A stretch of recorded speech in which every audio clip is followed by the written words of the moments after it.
So good afternoon, ladies and gentlemen, and welcome to the second day of the Nanosafety Training School. We hope you enjoyed the first day of the training school and you were able to get to know a little bit our platform. Just a reminder at the beginning of this session, please make the best use of the live Q&A box at the right-hand side of your platform to ask the questions that you would like to be discussed live at the end of our sessions, and you feel free to post some informal thoughts in the discussion forum, and also try to make the best use of our networking hub facilities.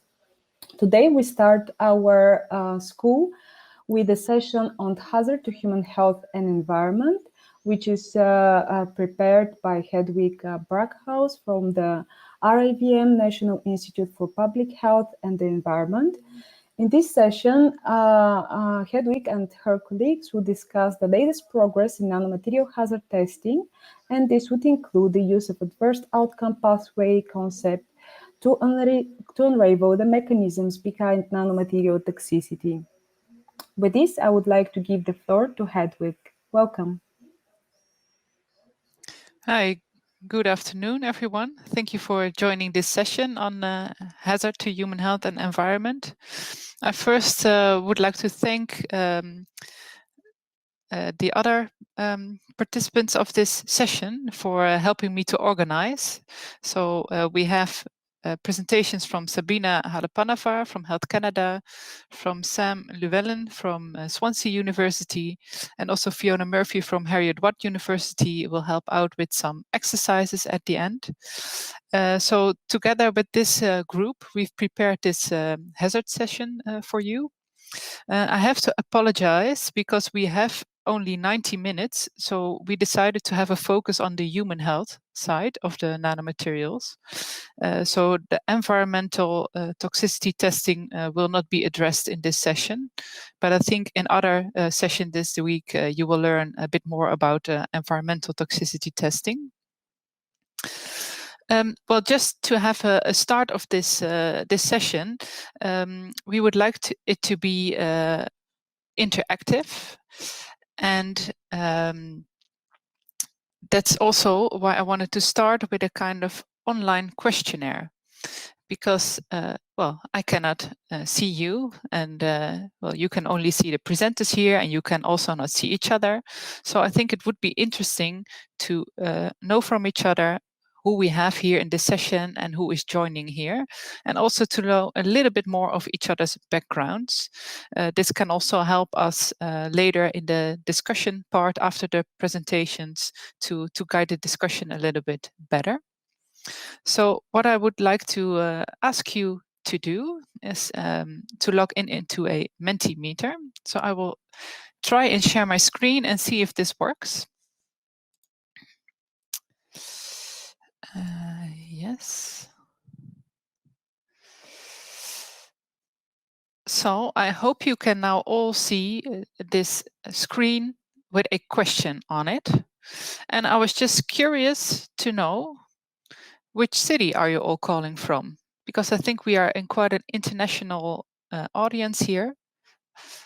So just to get to know each other a little bit. So what you can do is that you can go to menti.com and use the code to log in, and then you can fill in the city that you are calling from.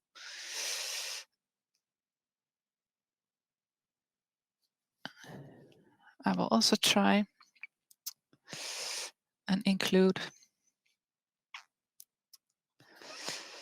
so we can make it as interactive as possible, because it's a pity we cannot really see and hear each other in real life.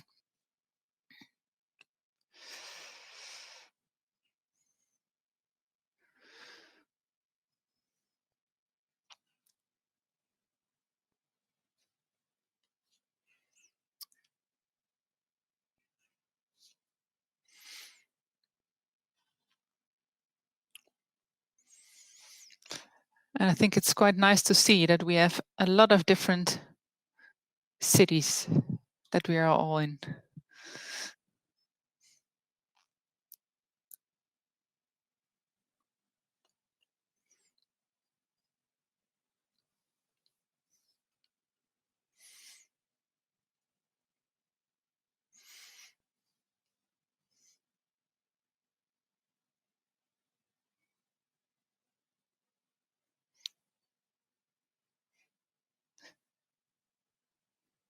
And some series do have more than only a single participant joining.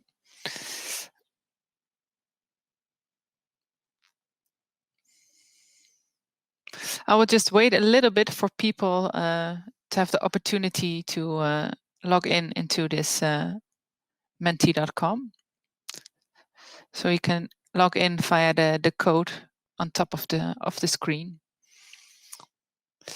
For the people who are just joining and missed the introduction, this hazard session will focus on human health of nanomaterials.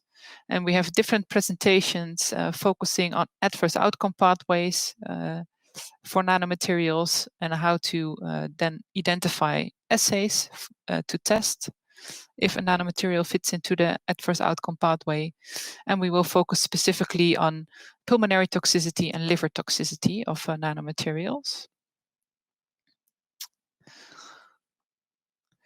Okay, I will continue to the next question. So you can answer in which sector do you work? So we have an idea of your backgrounds.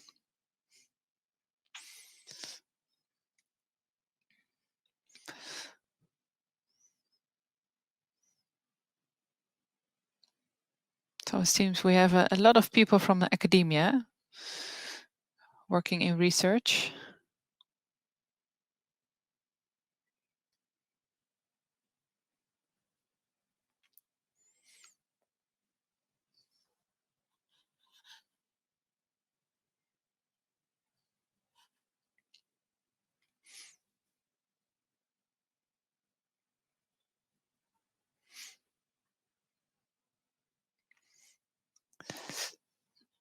And I see we also have some participants that say that they do work in another section.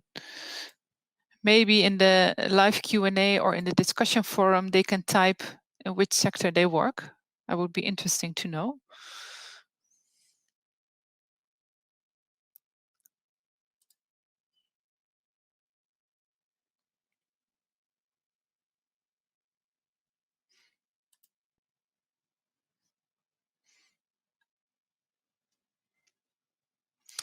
So I think in this session we have mainly a lot of people from academia, from universities involved, but also some from other sectors. So I will go to the final question then of our introduction to get to know each other a little bit. And that's a question on your background. So you can just type in a little bit more on your background. So if you have a toxicity or toxicology background or more in the chemistry or that you come from product development.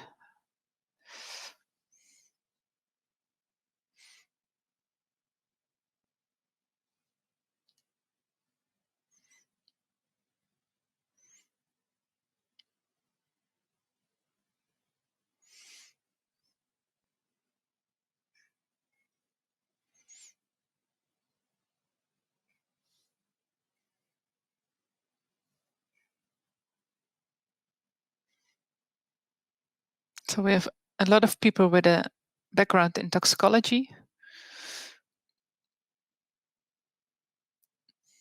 but also some from risk assessment and product development. So we can include different views in this session on how to look at hazard of nanomaterials.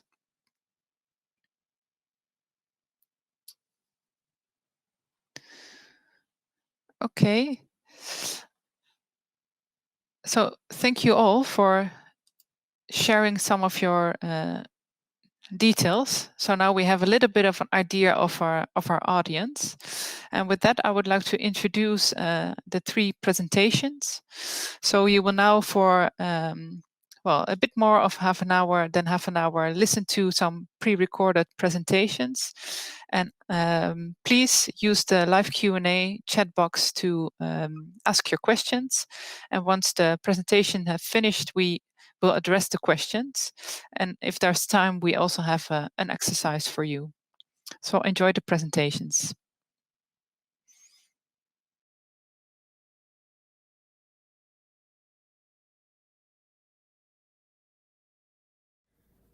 Thank you, Hedvig, for this great opportunity to present at this forum here. So as requested, I will be talking about adverse outcome pathways in general for the purposes of nanosafety assessment. And by the way, I'm Sabina Halappanavar. I'm a research scientist at Health Canada, which is a regulatory institution in Canada. And I'm also an adjunct professor at the Department of Biology of University of Ottawa in Ottawa. So let's begin with what is an adverse outcome pathway. So an adverse outcome pathway is a conceptual construct that portrays existing knowledge concerning the linkages between a direct molecular initiating event and an adverse outcome at a biological level of organization relevant to risk assessment. So it's not really a new concept, as you all know. In the past, it was known by the term mode of action. And the only difference is that the MOAs are chemical specific and AOPs are chemical agnostic. So the main components of an AOP include several key events, key biological events, and a key event that is initiated at the molecular level is termed as MIE, that's in green here. And then you have series of key events that are intermediate, and they occur at different levels of biological organization, such as cellular, organ, tissue levels. And they connect MIE with an eventual adverse outcome.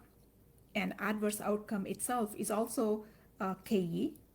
It's a last KE in the process of an AOP, and it represents the clinical manifestation of an adverse outcome. So it's basically a disease KE. So KEs are defined as measurable or observable biological or chemical changes that are essential for toxicity. So we know that there are lots of things happening after the exposure to substances, but those that are essential for inducing toxicity are considered as KEs. And then you have these arrows in between the two KEs. These arrows represent the relationship between the two KEs, which describes the quantitativeness of the response.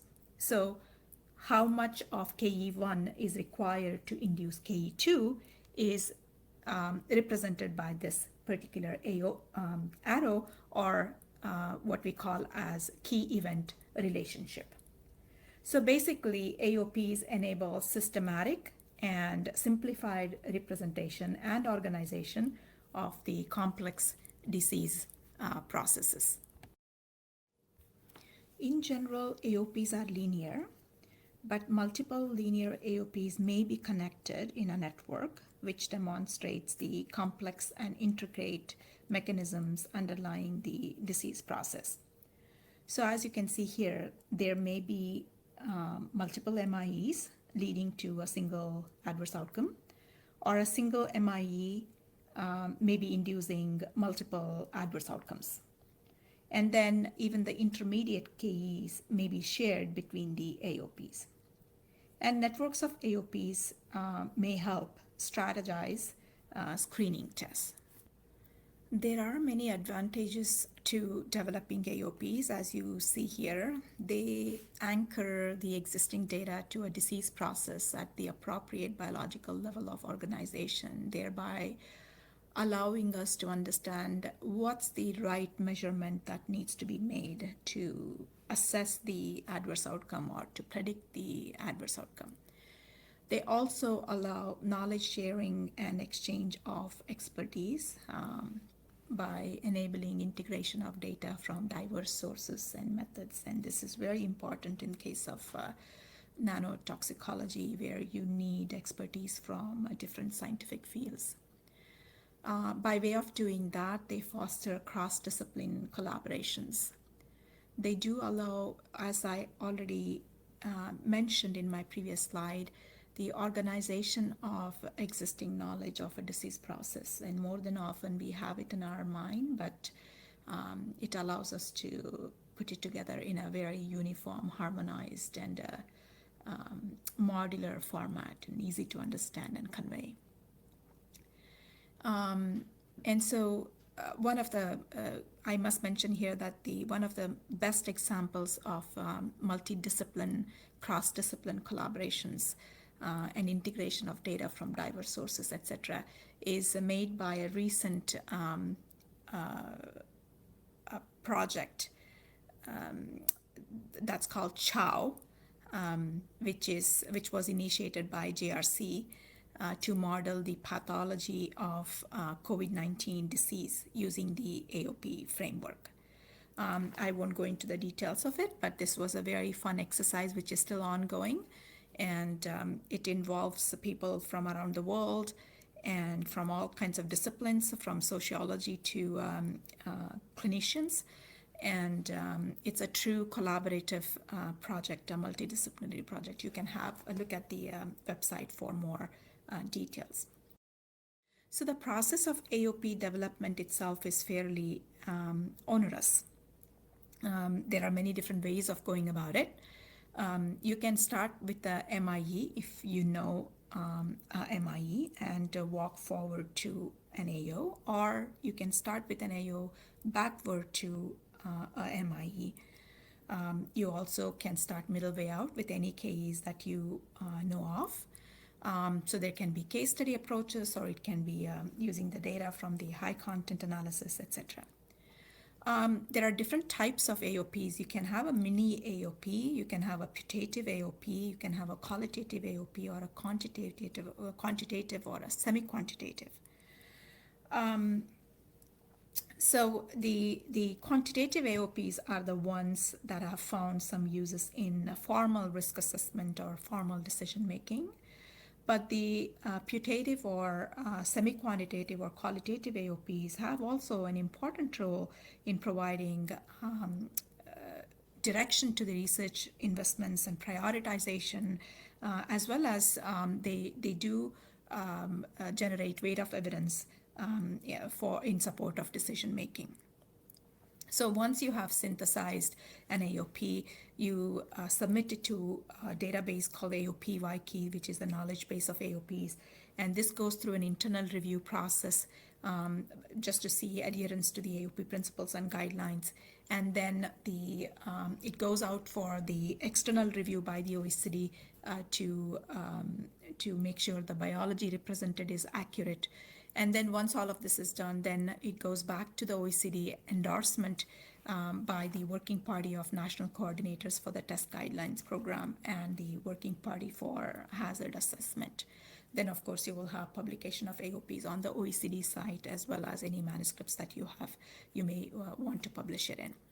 And once the AOP is, of course, developed, then it provides the skeleton that can be used further to validate the concept that is presented here by targeting the measurement of certain KEs, and then seeing how well it predicts the disease, the end disease, and then also generate data for generating quantitative support.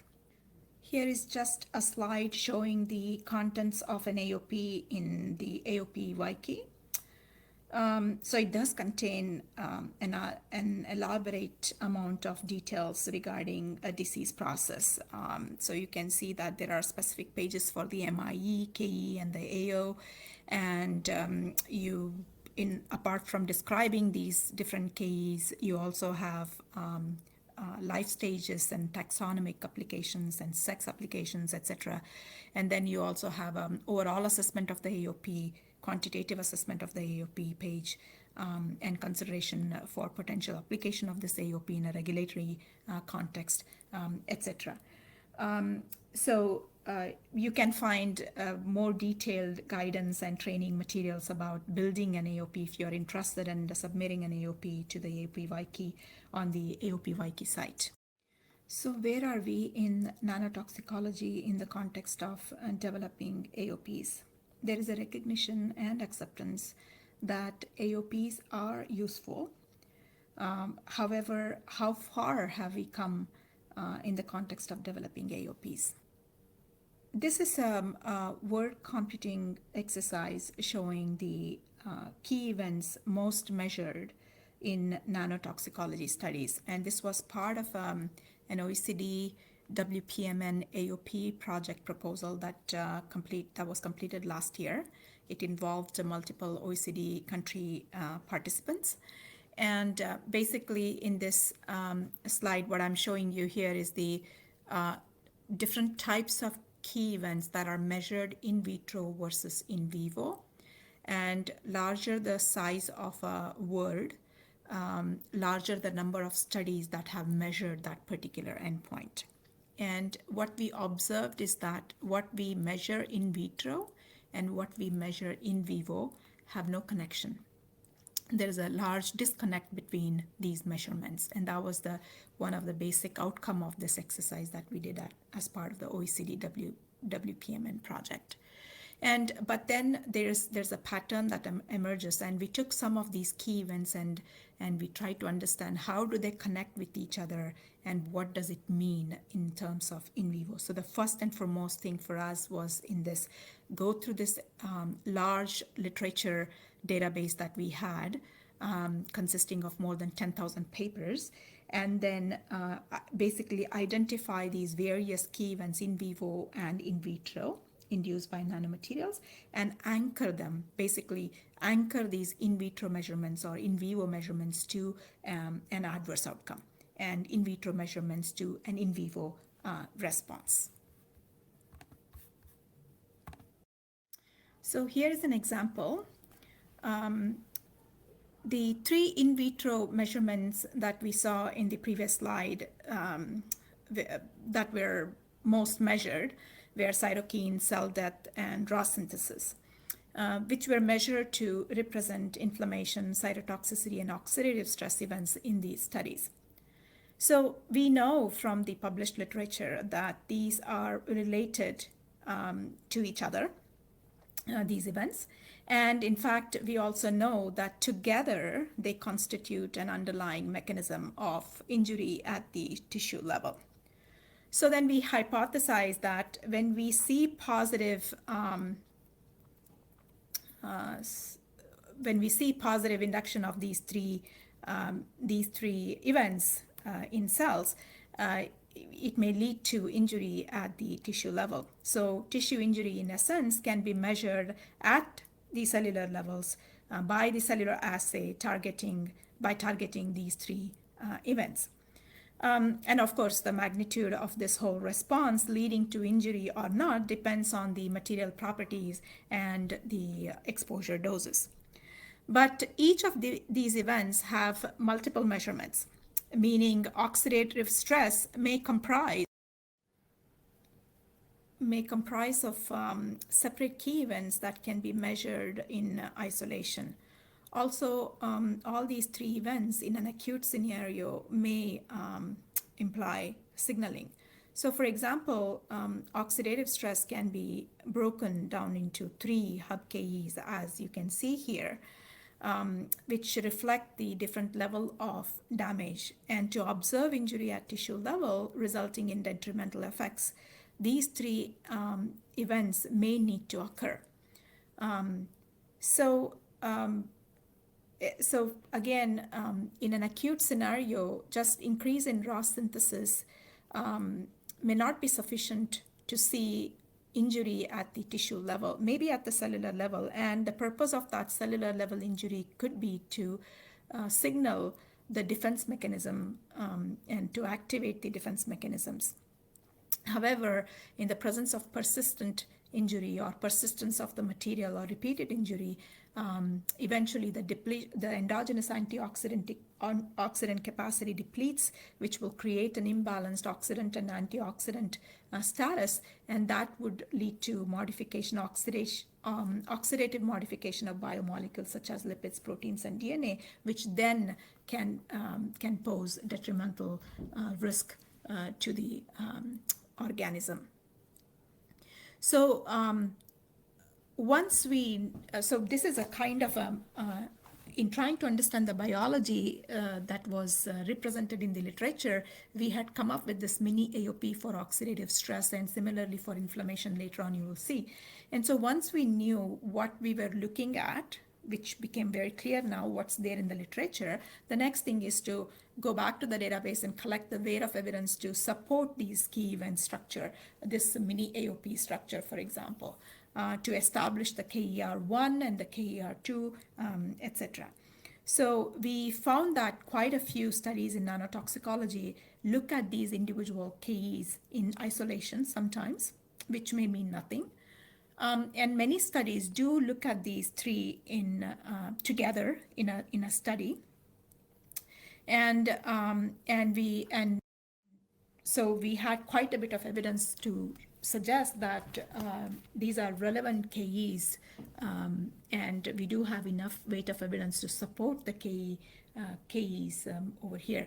And another thing that we realized is that there are many different ways to measure the same event.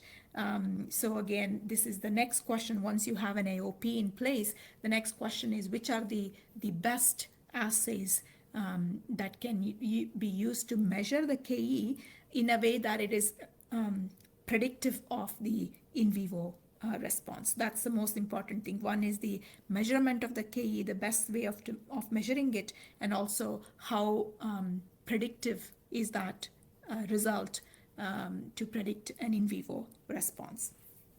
So in the end, the outcome of the OECD WPM and AOP project was a mini AOP representing the mechanism of nano-induced tissue injury and identification of cellular level measurements that would allow its prediction in vivo.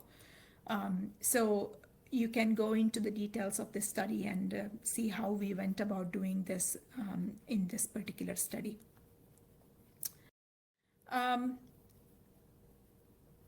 In another recently published study, we established another mini AOP, just like this, using the available data from an experimental setup from a single study actually, describing metal oxide induced in vitro cytotoxicity. So these are a couple of examples showing how AOP framework can be used or implemented to understand the data that you have and identify the KEs that may be useful for an AOP, and then build the AOP.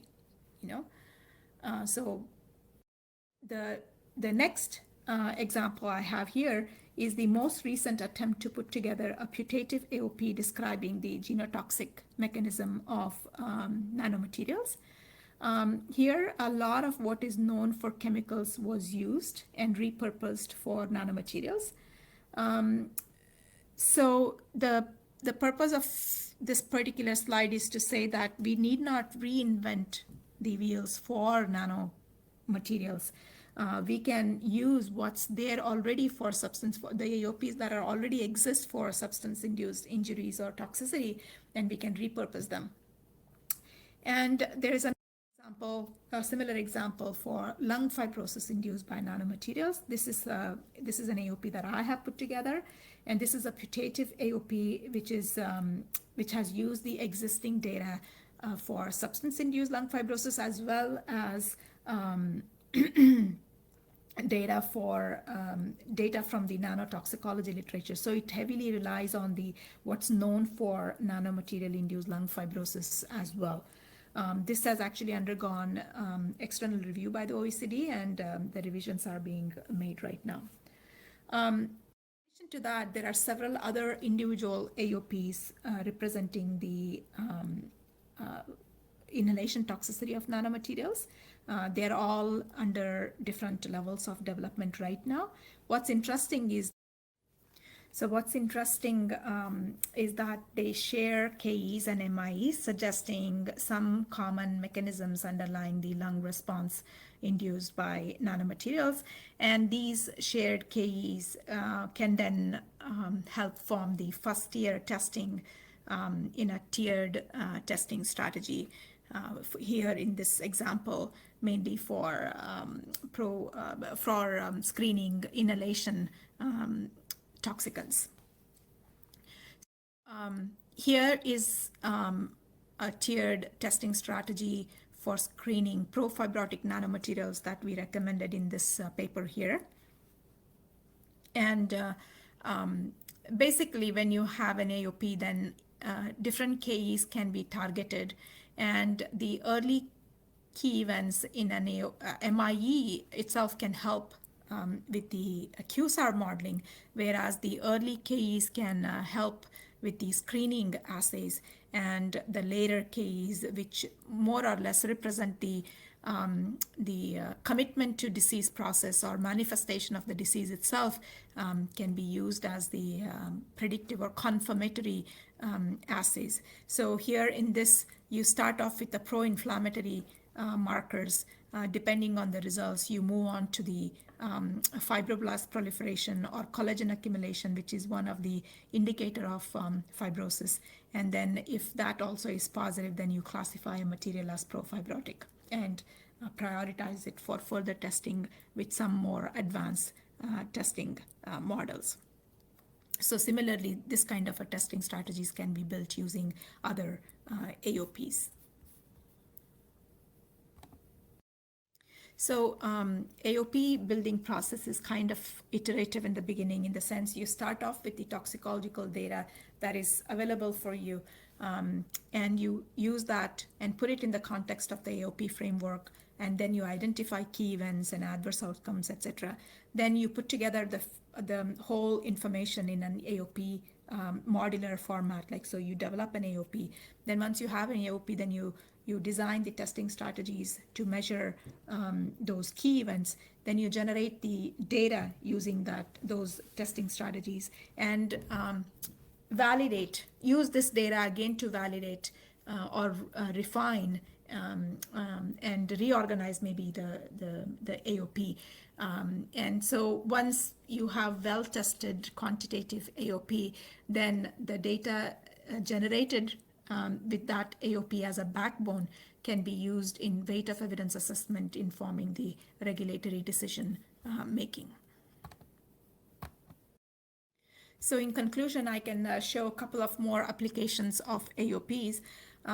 So AOP 173 for lung fibrosis is a putative one. It's not a quantitative AOP, and it's still under construction and revision and refinement.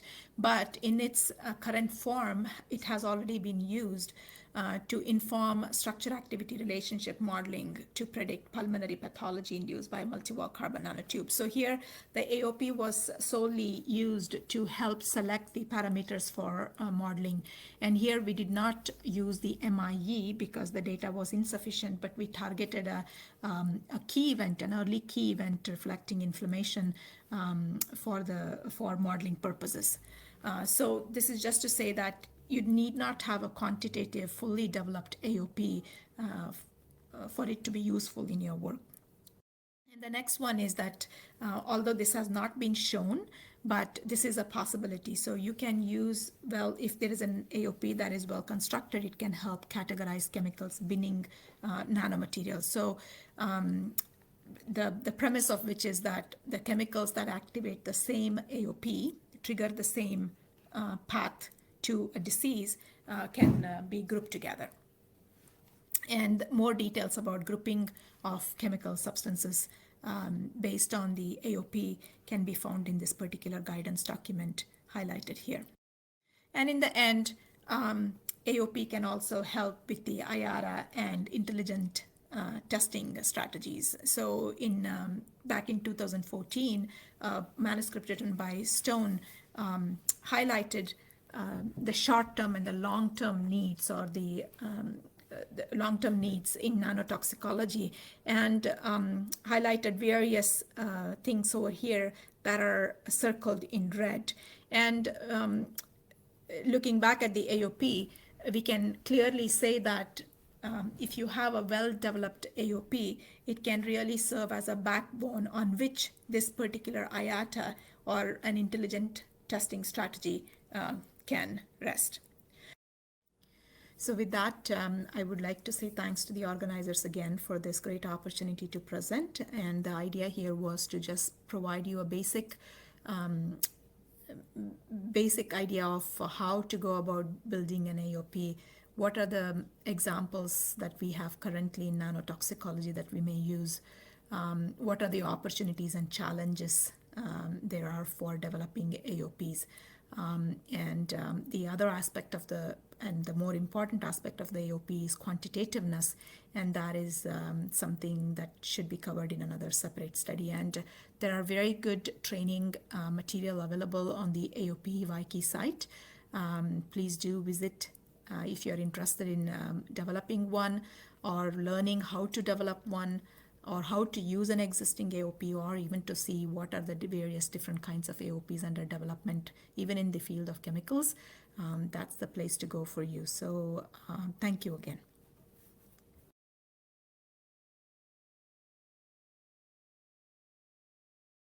Welcome, my name is Samantha Llewellyn and I am a researcher working on the Patrols project at Swansea University.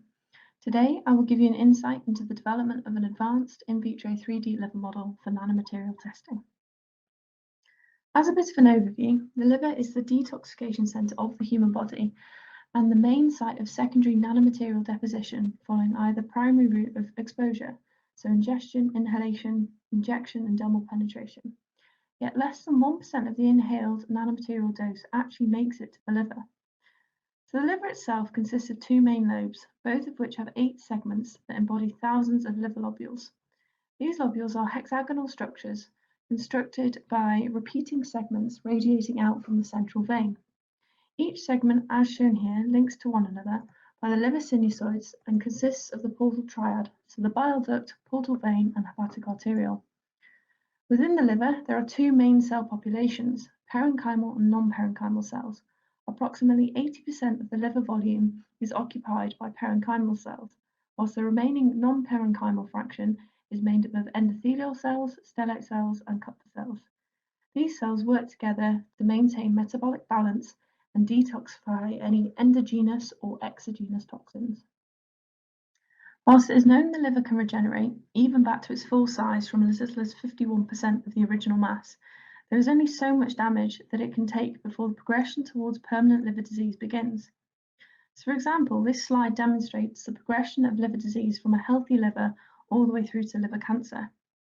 So it begins with a healthy liver that is able to effectively perform its normal functions, helping digestion and breaking down harmful drugs and poisons, to a fibrotic liver, which arises as a result of damaged cells which promote continuous inflammation of the liver, leading to the accumulation of extracellular matrix and the formation of scar tissue, which often stiffens the liver and causes irregular blood flow.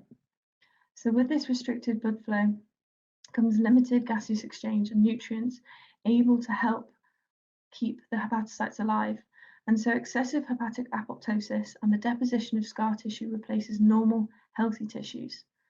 Now, this often results in the blocking of further blood flow through the liver and prevents normal liver functionality, leading to the cirrhosis of the liver. Then the final stage of liver disease often ends with liver cancer, and this arises as a result of DNA mutations and alterations in proto-oncogenes, tumor suppressor genes, and growth factors, and all of which can lead to uncontrolled cellular proliferation and the formation of malignant tumors. So as you can see, whilst there are a number of different manifestations of liver disease, there is a natural progression with key events which can be targeted for the early detection and prediction of these adverse outcomes. As a result, there is a need for more physiologically relevant and reproducible test systems able to aid a high throughput nanomaterial hazard assessment and predict any potential adverse outcomes which may arise as a result of nanomaterial exposure. So with a vast variety of nanomaterials on the market, it is unsustainable to rely solely on animal-based testing methods. And so there's been a major research drive aligned with the 3R principles listed here to find and develop advanced in vitro liver models that have the potential to provide suitable in vivo alternative test systems for nanomaterial testing. So here are just a few examples of in vitro test systems that are currently on the market, which then leads us on nicely onto the development of our 3D in vitro liver model. Based on two principles, one being that the primary human cell types can exhibit high interdonor variability, and the second being that standard 2D cell cultures don't encapsulate the intricate multicellular interactions and metabolic activity observed in vivo as well as the 3D structures, we began to develop a 3D cell line-based liver model.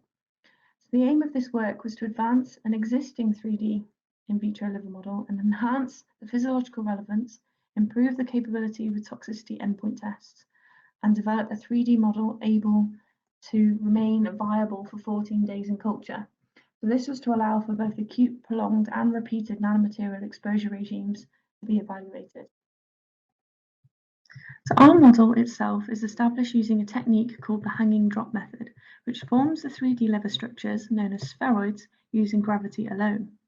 So to help with the visualization of this process, I have a quick video to show you the technique we use for seeding the HepG2 cells into the hanging drops and to allow the spheroid formation process to begin. So creating the hanging drops required to form the spheroids can be quite technical, but with a little practice, everyone can do it.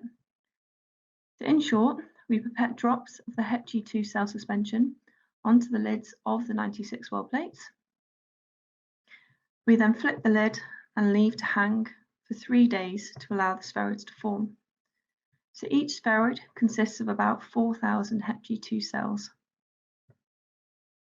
And once the spheroid has formed into a compact, ball-like structure, we can then transfer the spheroid from the hanging drop position into the base of the plate, ready for nanomaterial exposure. And that is indicated here on the picture on the right, where you can just about see the little spheroids in the center of the wells. And they are highlighted there with the white arrow. Once this model was optimized, we fully characterized it over a 14-day culture period and published the method in the Jove journal earlier last year.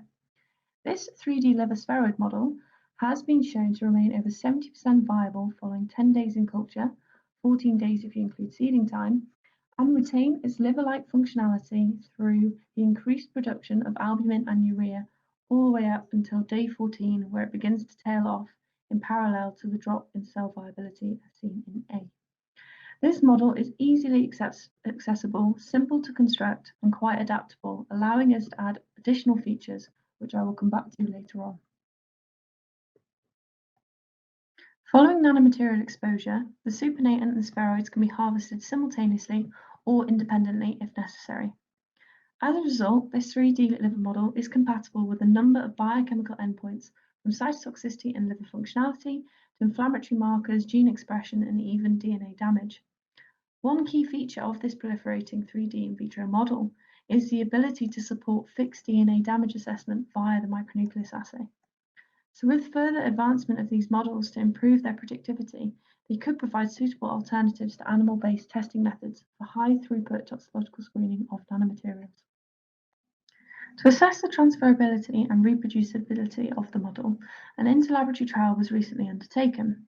We found that the model was easily transferable with only a few minor teething issues which were easily resolved with further detail clarified in the SOP.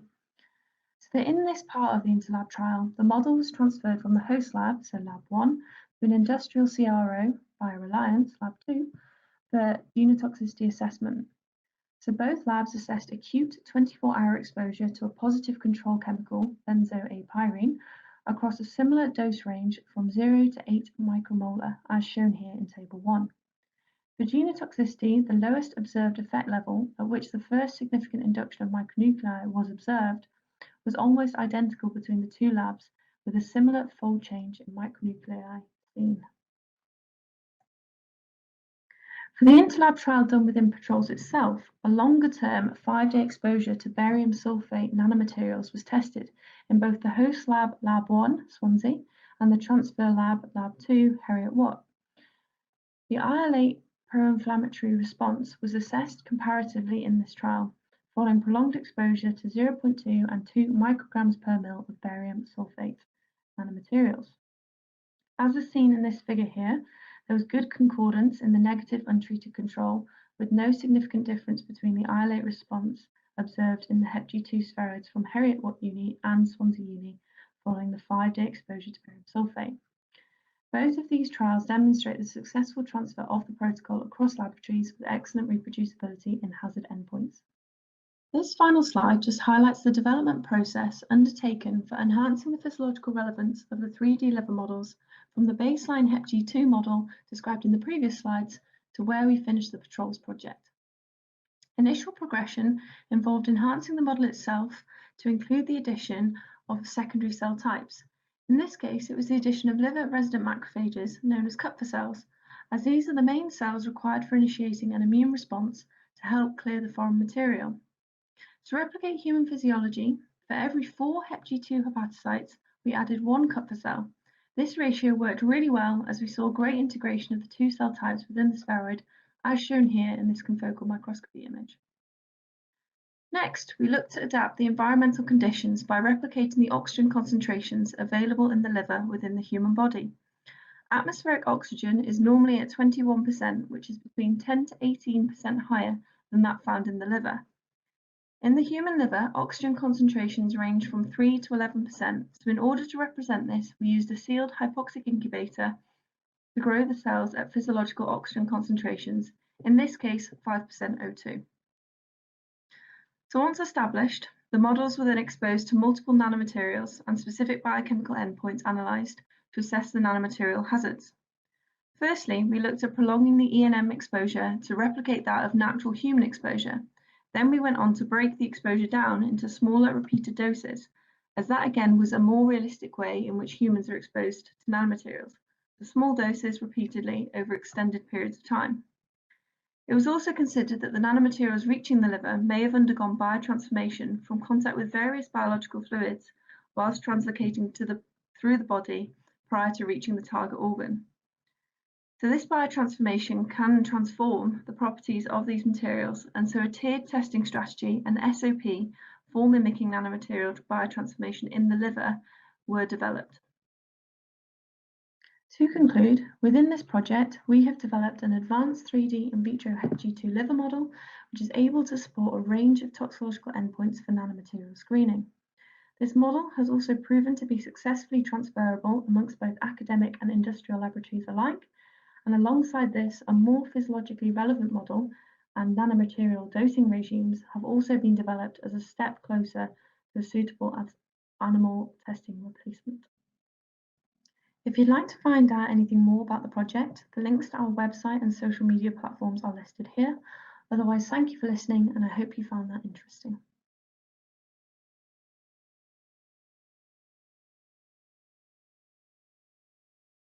In this presentation, I would like to tell you about the use of air-liquid exposure models for the hazard testing of inhaled nanomaterials.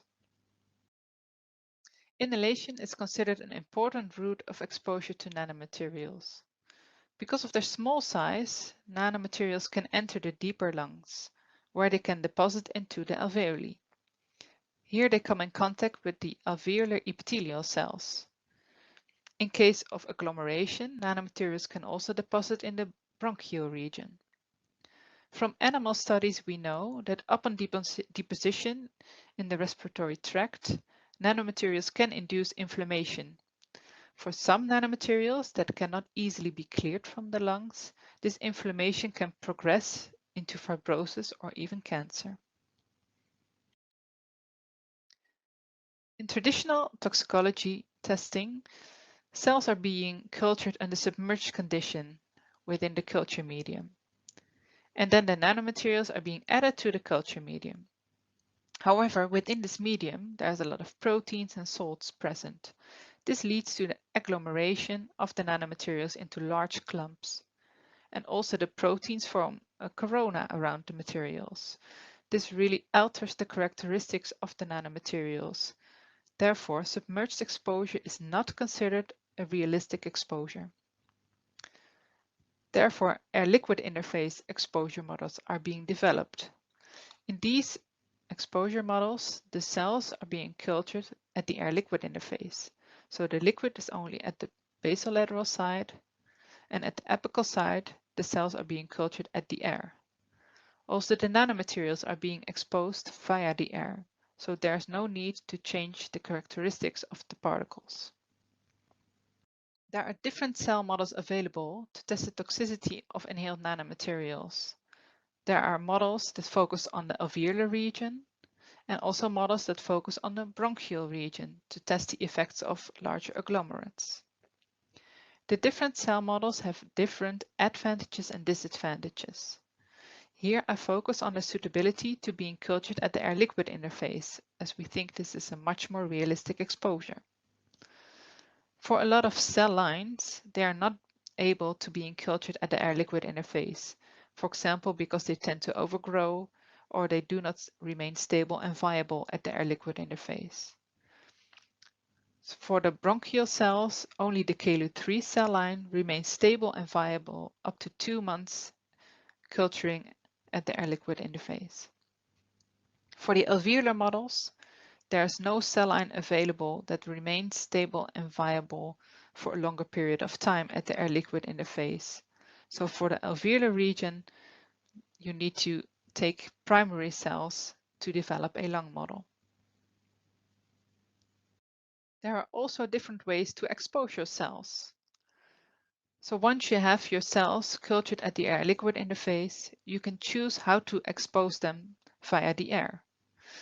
There are more simple methods like the phytocell cloud system, in which you take a dispersion of your nanomaterial and nebulize it, and then the nanomaterials are in a cloud that settle on top of your cells. There are also more complex systems like this automated exposure system, which is a very large cabinet. In this cabinet, you have different modules in which you can put your inserts with the cells. On top of each insert, there is a trumpet. And through this trumpet, there is the airflow with the nanomaterials. At the last 2 millimeters, the nanomaterials deposit on the cells via diffusion. This is very similar to what you observe in the lungs. With this more complex system, it's possible to expose your cells for a couple of hours per day and also for multiple days in repeat. Then comes the question, what's the relevant exposure concentration and time? Usually in toxicity research, you expose at a typical time point only a single exposure, and then 24 hours later, you measure the response. With these lung models that can be cultured for days or weeks at the air-liquid interface, and the exposure systems that can also be used for repeated exposure, you can tune your own exposure. So you could choose, for example, for multiple exposures in multiple days, like 3 days, and then measure the outcome a day later.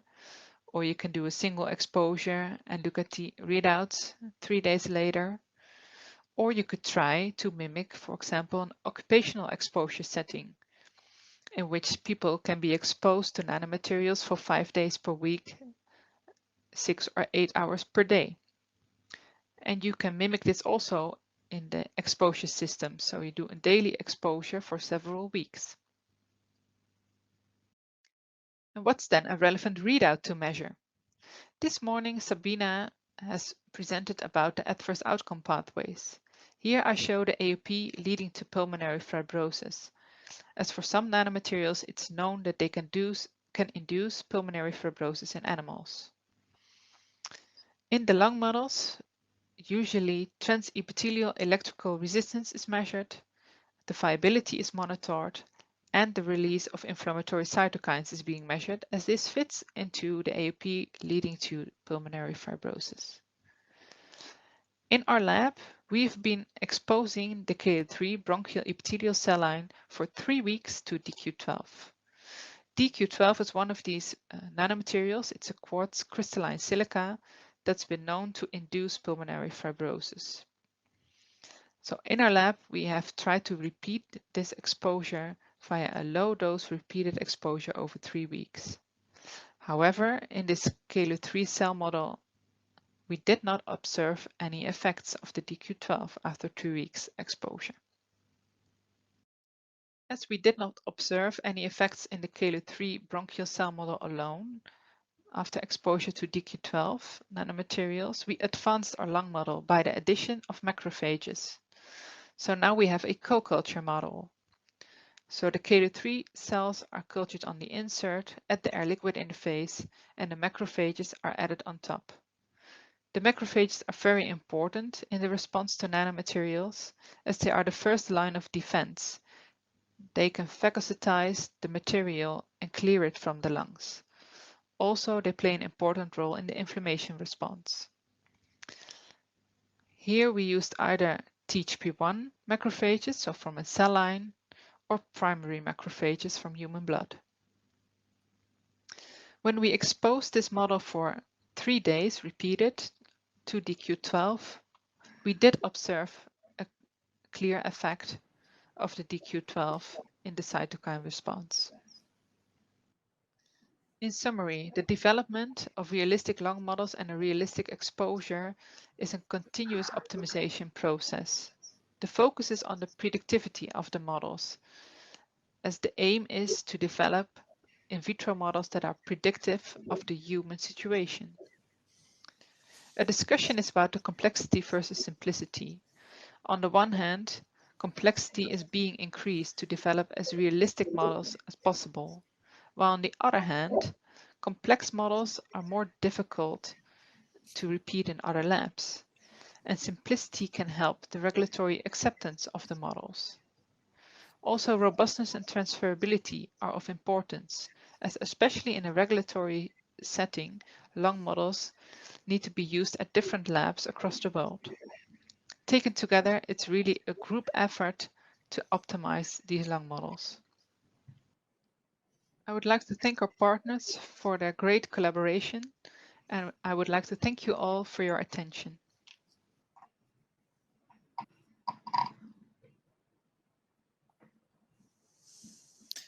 So first of all, I would like to thank again the presenters for very nice and interesting presentations. I saw now 2 questions in the Q&A, both for Sabina. I think they are both on the same topic because you presented, Sabina, on these differences between in vivo and in vitro results.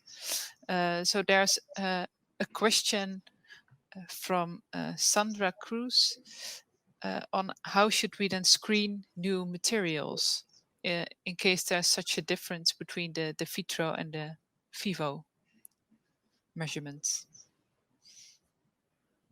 Yeah, can you hear me? Yes. Yeah.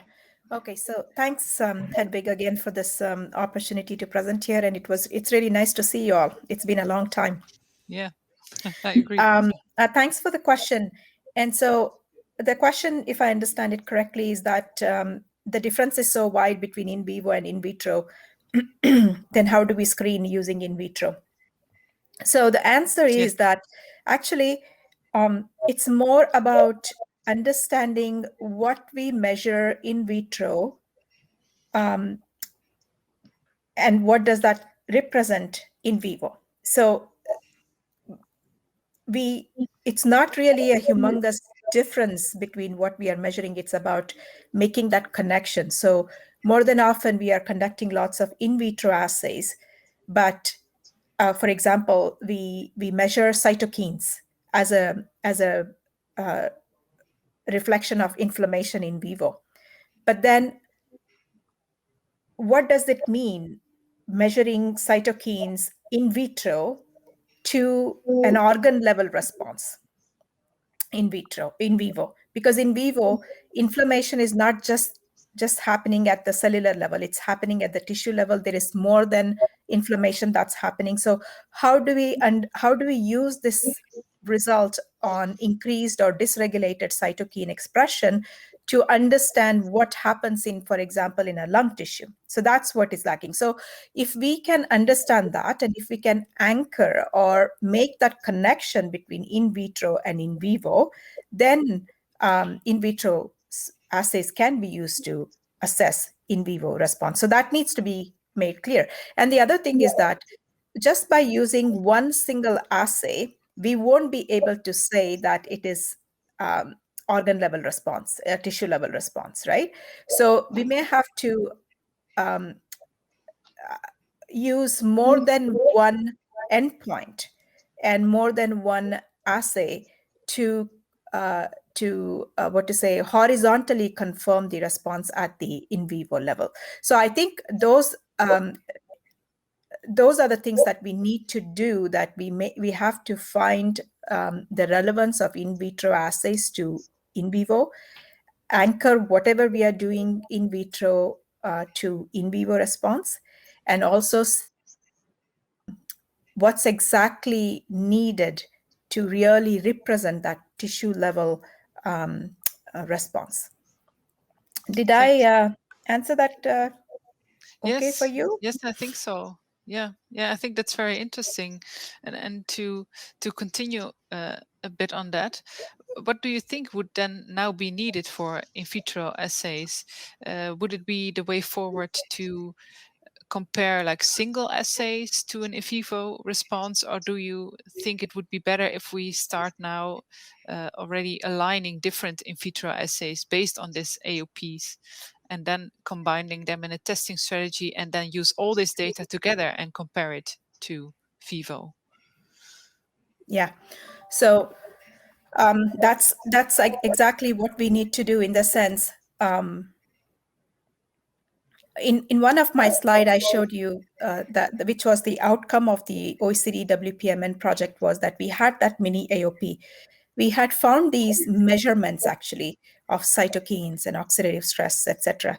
And then when we looked into it, those measurements actually were measuring different endpoints within that particular umbrella endpoint. So inflammation is a humongous biological event that happens.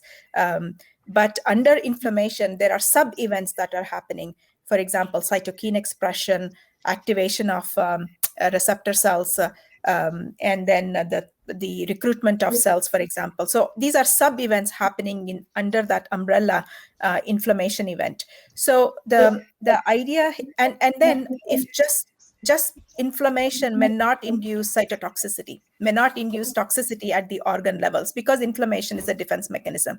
However, when the inflammation is combined with the oxidative stress as well as cell death, that's when you start seeing, or you may expect, injury at the tissue level, at the organ level, right? So this is what we have to do. So we have to understand the in vitro endpoints that we are measuring, even though they give us positive response, is that sufficient enough to say that that will induce in vivo response? Oxidative stress, increased ROS synthesis, is not necessarily going to lead to mutations, but it may lead to mutations if there is a persistence of injury, there's continuation of the injury, and there's continuation of the ROS synthesis, which will then accumulate and imbalance the oxidant and antioxidant defense mechanisms. Then that's when you will start seeing the injury. So this is, I think, we use what is there in the literature, try and understand as to how they can be used to represent in vivo response, and then combine them in a combination, in a bin, to say which works best in terms of predictivity.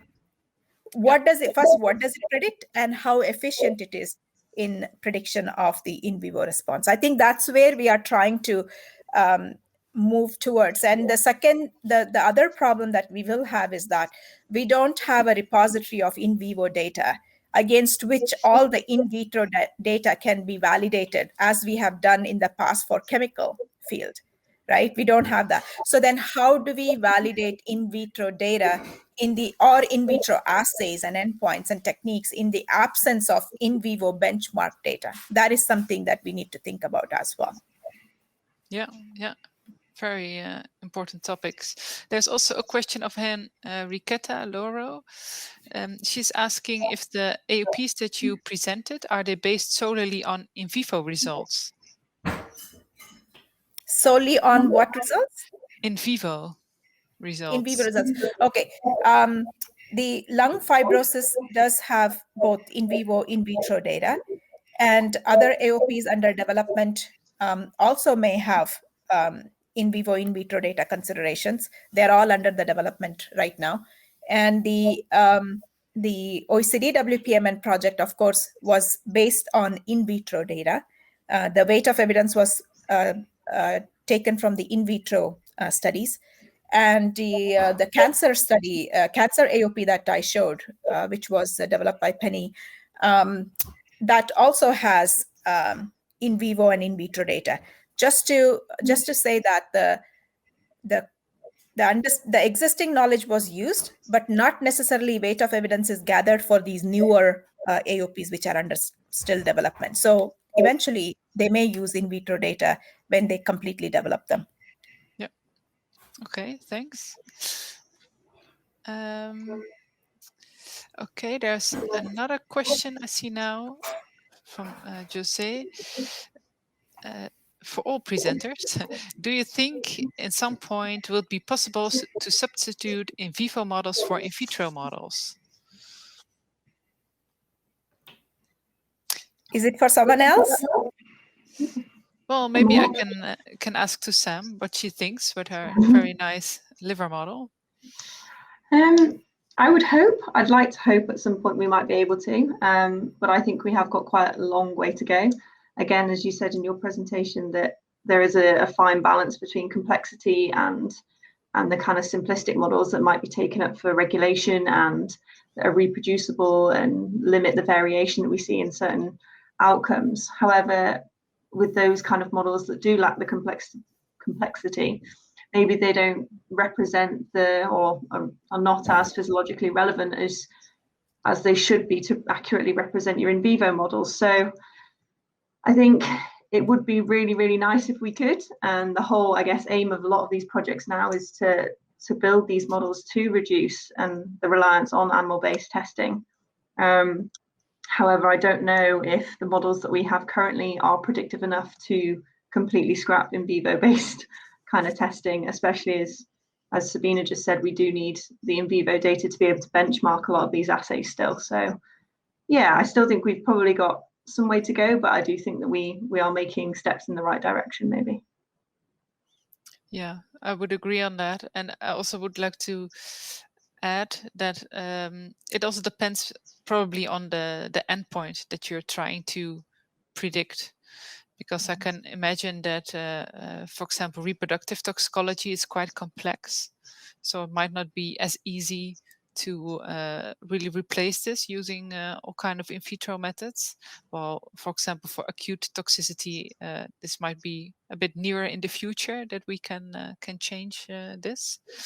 And also on one point, I think we just need to try. Right, to try and do a full risk assessment based on in vitro data only, because also rodent data is not always as predictive for the humans as we think it is. There's another question for Sabina from Elise. The AOP approach is now more developed for human toxicity. Do you think that it may have similar relevance for environmental species? Of course, I guess absolutely. And I think in the field of chemicals, there's a lot for environmental toxicology. And actually, AOP concept itself was initiated in the environmental field. So absolutely. And it's not just for the lung as well, and it's many other tissues can be, you can develop AOPs for any tissues and any species. Yeah, it's possible. Yeah. Another question is, are different chemical properties of nanoparticles expected to affect the adverse outcome? Or how could it be possible to establish a relationship between physical chemical characteristics of nanomaterials and the induction of the key events and the adverse outcome? Yeah, I think that's a very good question. And that's why one of the questions we often get asked is that because AOPs are chemical agnostics, why do we need AOPs for nanomaterials separately? Why can't we use chemicals specific AOPs and not specific, sorry, the AOPs developed for chemical induced toxicity? And the answer is in the question that you have asked. It's because the nanomaterials have different properties, and we do not know how a different property of a nanomaterial can deviate the mechanism that the main mechanism represented in the AOP. And so, yes, there can be how do we develop KERs, including this information? That's only with the possibility of data becoming available. Frankly, more and more we have data, more we understand how these properties will be able to influence the overall toxicity and therefore eventual adverse outcome, then it becomes easier to incorporate that information into KERs. And in AOP, there is a feature of domain of applicability. So one of the things that you can use that to explain how a particular AOP is only applicable to certain types of nanomaterials with certain types of properties, and to which nanomaterials it's not applicable. So that is also a possibility. But this is something that we have to wait and see with more data becoming available. Yeah. And maybe to add on that, is that once we are investigating this more and knowing more about the property to toxicity relationship, this is also being used a lot in safe by design approaches, so that you know upfront if your nanomaterial has a specific property, like for example that it's a very rigid fiber, that you would better change the material so that it decreases toxicity. So you can maybe then tune specific properties that are related to toxicity. But I agree that we still need a lot of data to understand this a bit better. Yes. Just to add to that, do you feel that we would also need to assess the biotransformation capabilities of these materials, because they behave differently depending on, I guess, the media in which you resuspend them in or you sonicate them in, and therefore, I guess, the difference between biological fluids and then the fluids that you use in culture may then influence how they behave and then how they then influence key events. So again, it kind of adds another level of complexity to it as well, if we then had to kind of look again how they may perform in different environments as well. So. Yeah, I agree. Yeah. There's also a question for me, or how do you check the administered dose in the air-liquid interface cultures? We check the deposited dose via the quartz macrobalance that's inserted in the air liquid exposure units. And this quartz microbalance can have some difficulties with accuracy. So we have developed within the Patrols project a really detailed protocol on how to do these exposures and decrease the variation so that you can clean the quartz microbalance. And to be sure about the deposited dose, we also can check via ICP-MS in case of a metal nanomaterial. So now we have answered all the questions. So I think we have some time to continue with an exercise. So Fiona, can you share your screen? I'm going to share my screen just to pose a couple of questions, and you can use the discussion forum maybe to suggest answers to these. So hopefully you'll be able to see.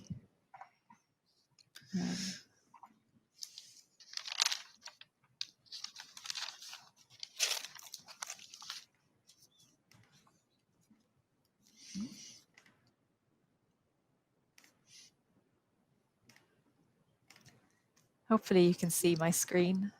I'll just make that. Not yet. It might just be a little bit slow.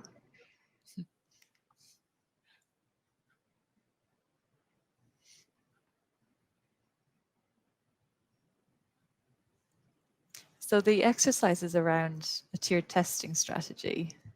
Can you see it yet, Hedwig? Yes. Yes, okay. So as been mentioned, just the sheer number and variation in nanomaterials that are currently on the market or under development presents a real challenge for hazard assessment, because it would just be not ethically or it just wouldn't be feasible to fully assess all of the nanomaterials using long-term in vivo studies. So one approach that may be used to address this would be to apply a tiered testing strategy, which would allow us to filter nanomaterials that have a low hazard potential for ones that are more likely to pose a hazard. And higher tier testing can also provide a higher degree of scientific confidence in your hazard assessment. We also recognize that different stakeholders may have different purposes for why they want to conduct a hazard assessment. And a tier testing strategy also allows you to balance the potential cost and of conducting your testing against the information requirements that you need to most efficiently make a judgment or conclusion on the potential hazard posed by the nanomaterial of interest. So the first question we'd like to ask you is if you could suggest different stakeholders or different users who may require hazard assessment of nanomaterials, and then to consider if all of these purposes that people might be doing hazard testing for need the same degree of scientific confidence, and if not, what tier level could possibly give them the answers that they around the hazards that would allow them to make a decision on their material of interest. So within our tiered testing strategies, we've sort of simplistically divided it from tier 1 containing sort of in silico or in chemical methods and modeling methods that might allow you to predict a hazard. And then you could also employ some simple in vitro screening assays at this level. Where you progress to tier 2, you could employ more complex in vitro models. And then finally, you would have filtered out a select number of nanomaterials for tier 3 testing, where you would incorporate your in vivo models and full regulatory testing strategies. So I can't see the discussion group or discussion forum, but if the other presenters would like to comment on any suggestions that are inputted by the participants, and then we can discuss some suggested answers in a few minutes. I do not see any suggestions yet. So if there are, I see something here that it depends on the type of assay included in the testing strategy. But for the first question regarding different users, so we have some people taking part that are from different backgrounds, so from academia, and I think some people said they're from industry. So the purposes that you're conducting your hazard assessment might be different for these different stakeholders. So do you think everyone needs to know for their nanomaterial of interest what the in vivo hazard posed or the results of a 2-year in vivo, long-term in vivo carcinogenicity study is, or if they would be interested in looking at toxicity or a potential hazard at earlier tiers, and that would be sufficient.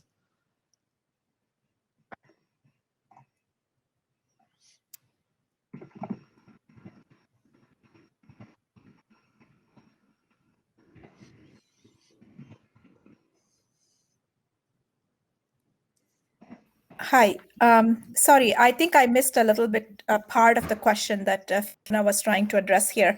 So you're trying to ask if all these tiers require similar level of scientific confidence in the data that is generated or the assays that are used?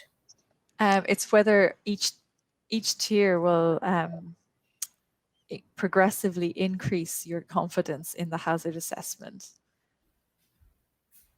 But I think I would say yes, because the lower tier are more like yes or no kind of a question, in the sense, do they induce any response in the trajectory of a disease path? And then more complex models or in vivo models then will allow you to see the manifestation of that particular path, the disease path, into a disease or an adverse outcome. So yes, I guess in my opinion, yes. I'll move on to the next.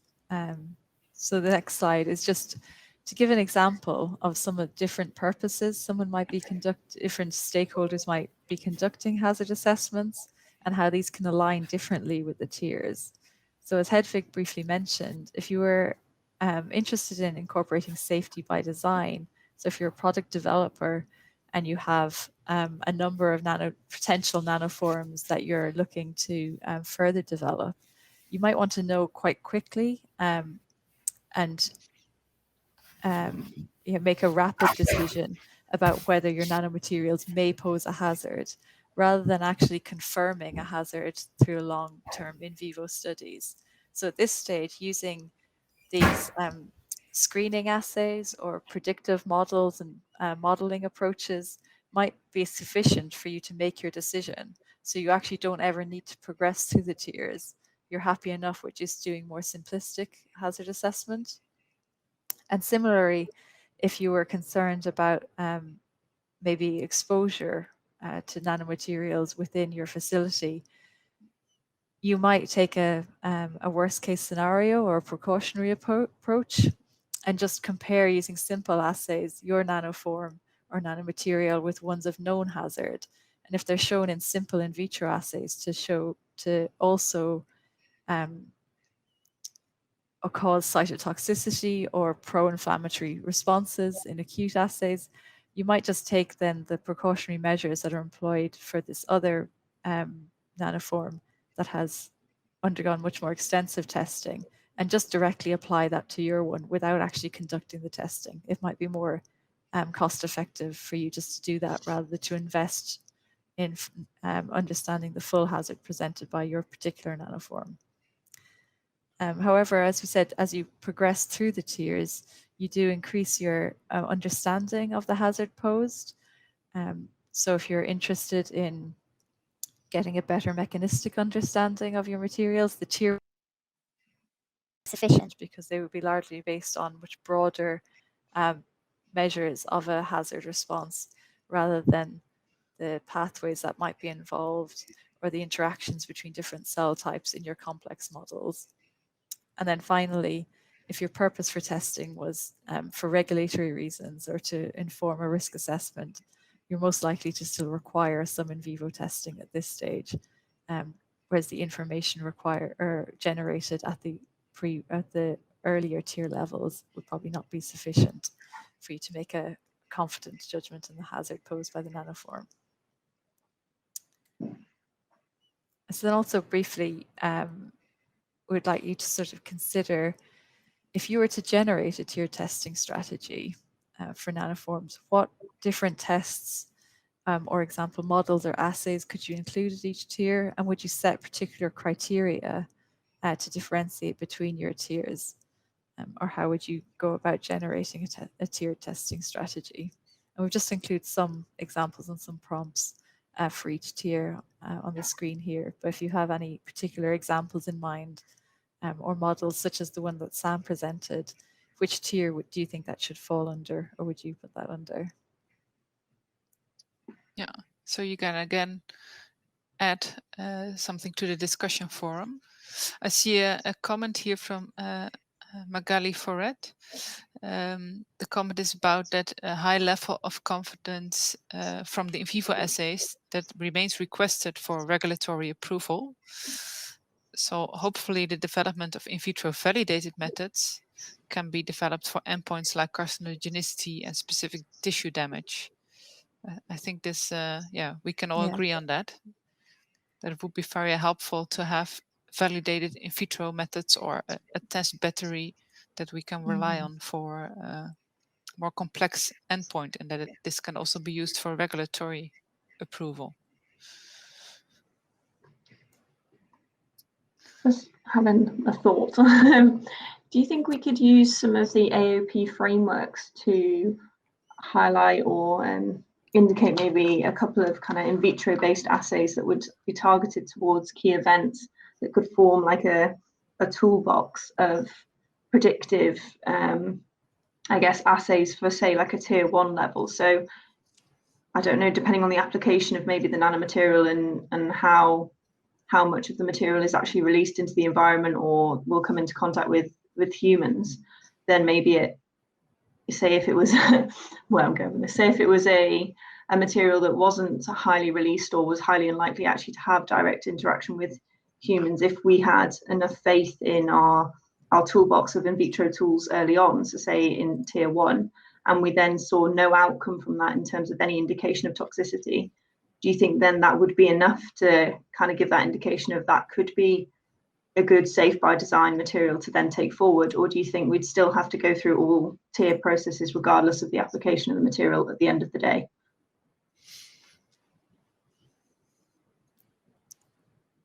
I think it would depend on, so if you say safe by design, so if you're coming at it from a manufacturer's point of view, it would depend on how desirable the characteristics were. If it was something, you could identify something at an early tier that then you could switch out in terms of your material characteristics that would prevent hazard at that stage, so you don't have to worry about it. That would be a nice way to use this. I don't know about the generating sufficient data of an absence of effect, if that would ever be convincing at a tier 1 level. I think that would be a bit of an issue to try and convince someone that when you take the more complex models and things like fate, biopersistence into account in an in vivo situation, how you could predict that at a tier 1 level. So for example, if you consider the low toxicity or poorly soluble low tox materials that have been shown just because they biopersist in the lung and dose builds up to an overload level, that they might actually cause a hazard response at that stage. Whereas in a tier 1 in vitro assay, you might not see them generate any hazard response or cytotoxicity. So at this stage, we'd still need in vivo testing quite heavily, really, I suppose. At the end of the... I think you would for absence of reactivity or response. I think for where it would be much easier for the other situation that you'd be able to predict or pick up a hazard with in vitro assays, and then even to the point where if you understand the mechanism through in silico testing or modeling, which is something that we kind of can see with things like high aspect ratio nanomaterials and the comparison to pathogenic asbestos fibers and things like that. If you have a very defined hazard that you're trying to predict, it's easier to work back and then use simpler models and identify this hazard potential at earlier stages. Yeah.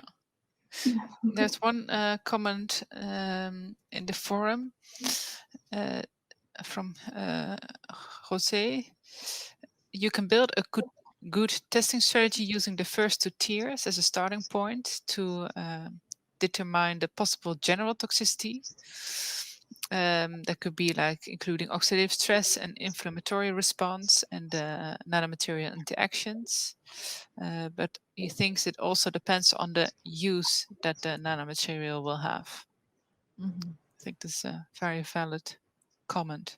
I think in view of time, maybe you can wrap up the exercise, Fiona. Then I can try to give the audience a couple of final questions that they can answer online. So these are just a few suggested answers.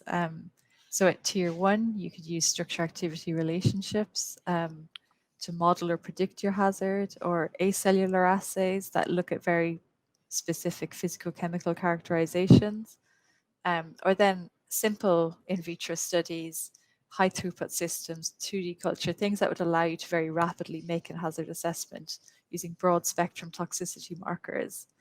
But then if you want to understand the mechanism a little bit more, you might, for your specific context that you have in mind, so if it's an inhalation exposure, you might consider using the ALI, or if you're more concerned about potential hazards in the liver or gut or something, you might use models closer to what Sam has presented.